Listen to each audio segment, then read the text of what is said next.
اعوذ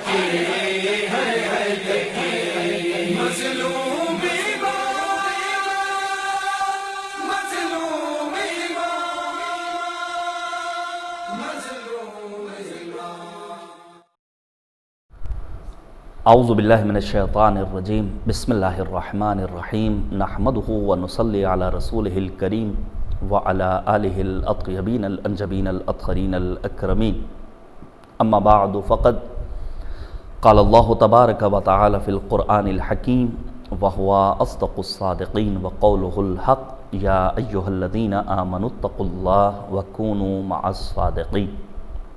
ناظرین گرامی، السلام علیکم ورحمۃ اللہ وبرکاتہ۔ آسمان امامت و ولایت کے نویں اختر تابناک حضرت امام محمد تقی علیہ السلام کی شہادت کے المناک موقع پر میں آپ تمام سوگواروں کی خدمت میں تعزیت و تسلیت پیش کرتے ہوئے حقیقی وارث غم، منجی بشریت، محور کائنات حضرت حجت کی خدمت میں پرسہ پیش کرتا ہوں۔ رب کریم کی بارگاہ میں دعا ہے معبود حضرت امام محمد تقی جواد علیہ السلام کی سیرت طیبہ کو سننے، سمجھنے، پڑھنے اور اس پر عمل کرنے کی توفیق کرامت فرما، آمین بحق آل طٰہٰ و یاسین۔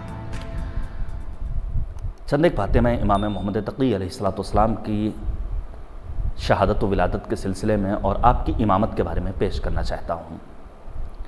امام محمد تقی علیہ السلام کی ولادت بسعادت سن 195 ہجری میں ہوئی، جبکہ آپ کے پدر بزرگوار یعنی سامر الحجج، غریب طوس، معین الضعفاء، غریب الغرباء حضرت امام علی رضا علیہ السلام کی شہادت سن 203 ہجری میں، یعنی امام محمد تقی علیہ السلام کو کم سنی میں امامت کا عہدہ نصیب ہوا۔ آپ جانتے ہیں پروردگار عالم نے ہم بندوں کی ہدایت کے لیے دو سلسلے رکھے ہیں، نبوت کا سلسلہ اور امامت کا سلسلہ۔ جب بات انبیاء کرام کی آتی ہے تو 3 انبیاء وہ ہیں جنہیں کم سنی میں نبوت کا عہدہ و منصب ملا، جناب سلیمان، جناب یحییٰ اور جناب عیسیٰ۔ جب بات امامت کی آتی ہے تو 3 ائمہ اطہار ہیں جنہیں کم سنی میں بار امامت اٹھانا پڑا، حضرت امام محمد تقی یعنی ہمارے 9ویں امام، ہمارے 10ویں امام یعنی حضرت امام علی نقی علیہ السلام اور ہمارے 12ویں امام حضرت صاحب الزمان عجل اللہ تعالی فرجہ الشریف۔ امام محمد تقی علیہ السلام کے سلسلے میں اور آپ کی علمی جلالت اور آپ کی فضیلت کو بیان کرنے کے سلسلے میں صرف ایک روایت پیش کرنا چاہتا ہوں۔ ہمارے چھٹے امام حضرت امام جعفر صادق علیہ السلام کے فرزند جن کا نام علی ابن جعفر، تاریخ میں متعدد جگہوں پر ان کا تذکرہ ملتا ہے۔ علی ابن جعفر امام صادق کے وہ فرزند جنہوں نے امام جعفر صادق کی امامت کو تسلیم کیا، جنہوں نے امام موسی کاظم علیہ السلام یعنی اپنے برادر، اپنے بھائی کی امامت کو تسلیم کیا۔ فقیہ اہل بیت ہیں علی ابن جعفر، مسجد نبوی میں بیٹھے ہوئے درس فقہ دے رہے ہیں، شاگردوں کا ایک ہجوم ہے، لیکن باب مسجد پر دور سے ایک 7-8 برس کا بچہ نظر آتا ہے۔ ہمارا لاکھوں سلام ہوں، یہ کوئی اور نہیں تھا سوائے امام تقی کے۔ علی ابن جعفر اپنے شاگردوں کے درمیان سے عبور کرتے ہوئے پہنچتے ہیں اور اس کم سن بچے کے ہاتھوں کا بوسہ لینے کے ساتھ ساتھ پیشانی کو چومتے ہیں، واپس آتے ہیں۔ جب شاگردوں نے سوال کیا وہ بچہ کون تھا، کہا تم نہیں پہچانتے؟ پروردگار کی نگاہ انتخاب نے مجھ علی ابن جعفر کو امامت کے لیے قبول نہیں کیا ہے، نگاہ انتخاب پروردگار میں جو ذات آئی ہے وہ اسی بچے کی ہے جو محمد تقی فرزند امام علی رضا علیہ السلام۔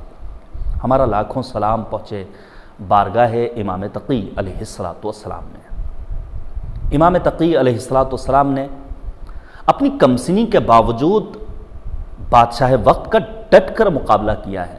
آپ ساری باتیں سنتے رہتے ہیں، امام کے مناظرات بے شمار، حج کے سلسلے میں اور احرام کے سلسلے میں، شکار کے سلسلے میں ایک سوال ہوا امام نے کتنی شقیں نکالی، یا پھر وہ واقعہ جسے آپ نے بارہا سنا ہوگا کہ مامون عباسی راستہ طے کر رہا ہے، بچے راہ فرار اختیار کرتے ہیں، لیکن کرار کا فرزند محمد تقی اپنی جگہ پر کھڑا رہا اور مامون نے جب سوال کیا تم کیوں نہیں گئے، کہا راستہ تنگ نہیں تھا، تم گزر سکتے تھے، میں نے کوئی جرم نہیں کیا تھا کہ مجھے تم سے خوف ہوتا۔ پھر وہ شکار کر کے آتا ہے امام محمد تقی، اس کی باتوں کا جواب دیتے ہیں۔ میں آگے بڑھنا چاہتا ہوں۔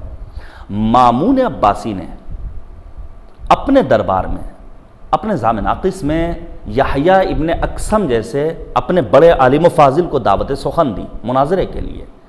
آتا ہے امام محمد تقی علیہ السلام اپنے آباء و اجداد کی طرح عالم علم غیب ہیں، مالک کی جانب سے علم لے کر آئے ہیں۔ توجہ کیجئے گا، یحییٰ ابن اقسم نے امام محمد تقی علیہ السلام سے بیان کیا کہ میں چند ایک روایتیں آپ کے سامنے پیش کرنا چاہتا ہوں جو ہمارے ہاں وارد ہوئی ہیں، اس سلسلے میں آپ کی رائے کیا ہے، اظہار رائے فرمائیے۔ بسم اللہ۔ یحییٰ کہتا ہے ہمارے ہاں روایت میں آیا ہے کہ اِنَّ مَثَلَ عمر و ابی بکر فی الارض کمثل جبرائیل و میکائیل فی السماء۔ روایات میں ہمارے ہاں آیا ہے روئے زمین پر ابو بکر و عمر کی مثال آسمان پر جبرائیل و میکائیل جیسی ہے۔ جس طرح آسمان میں جبرائیل و میکائیل کی عظمت و فضیلت ہے، روئے زمین پر وہی فضیلت ابو بکر و عمر کے لیے ہے۔ اب توجہ کیجئے گا، کتنی دل نشین روایت ہے اور کتنا حسین انداز تربیت ہے، کیا انداز ہے مناظرے کا۔ امام علی رضا کے فرزند امام محمد تقی نے دل شکنی نہیں کی ہے، بلکہ اس موقع پر امام محمد تقی علیہ السلام نے اسے ایک جواب دیا کہ جبرائیل اور میکائیل اللہ کے مقرب ترین فرشتے ہیں کہ نہیں؟ جی ہاں ہیں۔ اس کے بعد یہ بیان کرتے ہیں امام تقی، یہ بتاؤ کیا تمہارا یہ ماننا نہیں ہے کہ جبرائیل اور میکائیل جیسے ملائکہ سماوات سے جو مقرب درگاہ حق ہیں غلطی کا امکان نہیں؟ جی ہاں، یہ ہمارا عقیدہ ہے، مسلم عقیدہ ہے۔ کہا پھر کیسے ممکن ہے کہ ابو بکر و عمر ان فرشتوں جیسے ہو جائیں؟ انہوں نے اپنی زندگی، جبرائیل و میکائیل نے اپنی حیات بندگی پروردگار میں بسر کی، جبکہ تمہارے ان دونوں بزرگوں نے ایک عرصے تک بت پرستی کی ہے۔ دونوں برابر نہیں ہو سکتے ہیں۔ کہاں جناب جبرائیل، جناب میکائیل، اور کہاں یہ خلفاء روئے زمین کے۔ وہ دوسری روایت پیش کرتا ہے کہ ہمارے یہاں روایات میں ملتا ہے ان السکینۃ تنطق علی لسان عمر۔ پروردگار کے الطاف میں یہ شامل ہے کہ مالک کے کرم سے جب حضرت عمر گفتگو کرتے ہیں تو صدق و صداقت کے سوا کچھ اور نہیں بولتے۔ اس موقع پر امام محمد تقی علیہ السلام نے یحییٰ ابن اقسم سے سوال کیا، کیا تمہارا یہ عقیدہ نہیں کہ عمر سے بہتر و افضل ہیں ابو بکر؟ کہا جی ہاں، یہ ہمارا عقیدہ ہے۔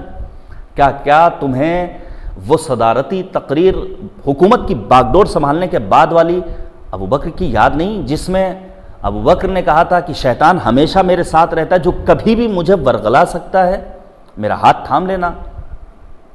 کہا جب تمہارا خلیفہ اول شیطان کے بہکاوے اور ورغلانے میں آ سکتا ہے تو خلیفہ دوم بھی شیطان کے بہکاوے میں آ سکتا ہے۔ یہ کیسے ممکن ہے؟ جب بولیں سچ بولیں، اور جب گفتگو کریں تو ایسا محسوس ہو جیسے پھول جھڑ رہے ہیں۔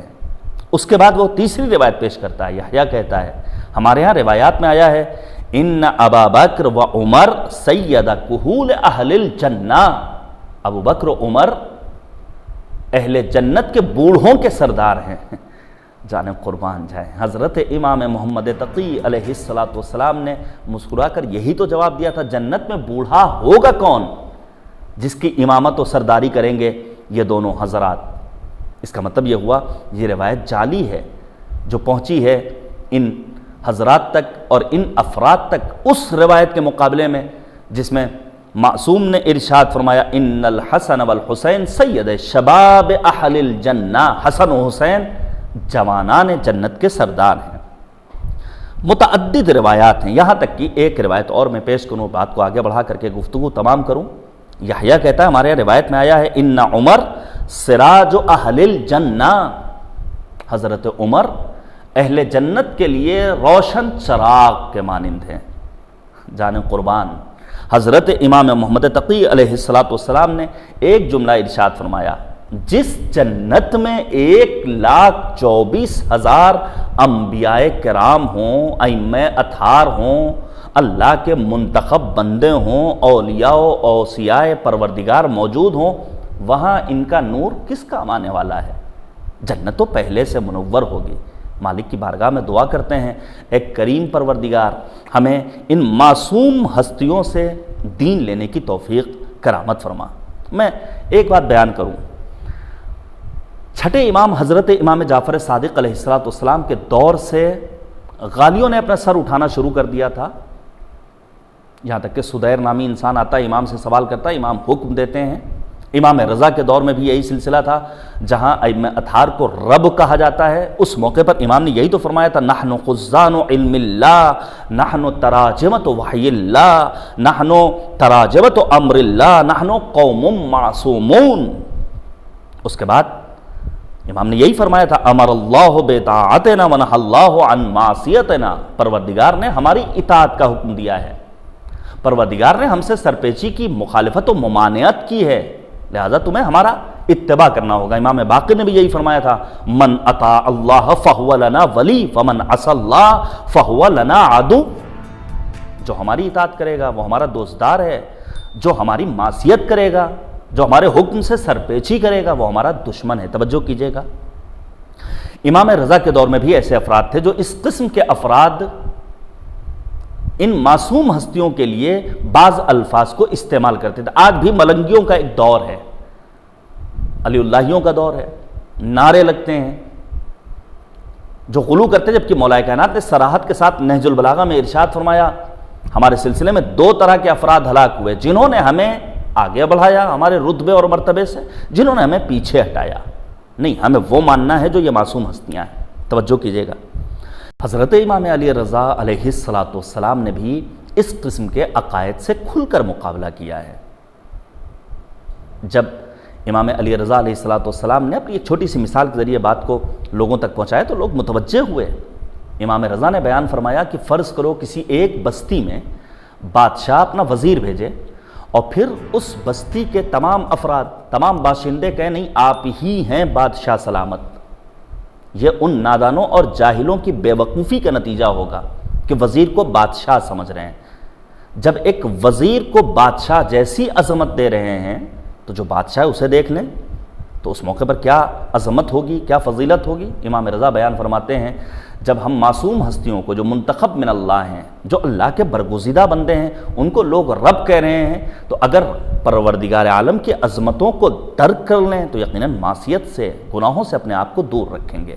تو میں نے آپ کے سامنے بیان کیا، امام جعفر صادق علیہ السلام نے سدیر نامی انسان کی اس بات پر جواب دیا جب آ کر کے اس نے بیان کیا فلاں گروہ آپ کو رب کہتا ہے، امام نے یہی تو کہا تھا کہ ان لوگوں پر اللہ کی لعنت ہو۔ امیر المؤمنین نے مقابلہ کیا، امام رضا نے مقابلہ کیا، اور اسی روش پر عمل کیا ہے ہمارے اور آپ کے نوے امام حضرت امام محمد تقی جواد علیہ السلام نے۔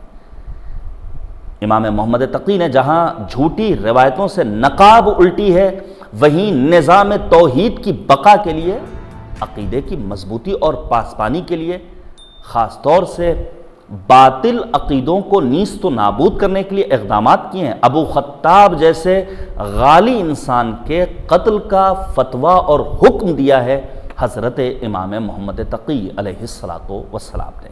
رب کریم کی بارگاہ میں دعا کرتے ہیں ہمیں معبود توفیق دے کہ ہم اہل بیت کی عظمتوں کو درک کر سکیں۔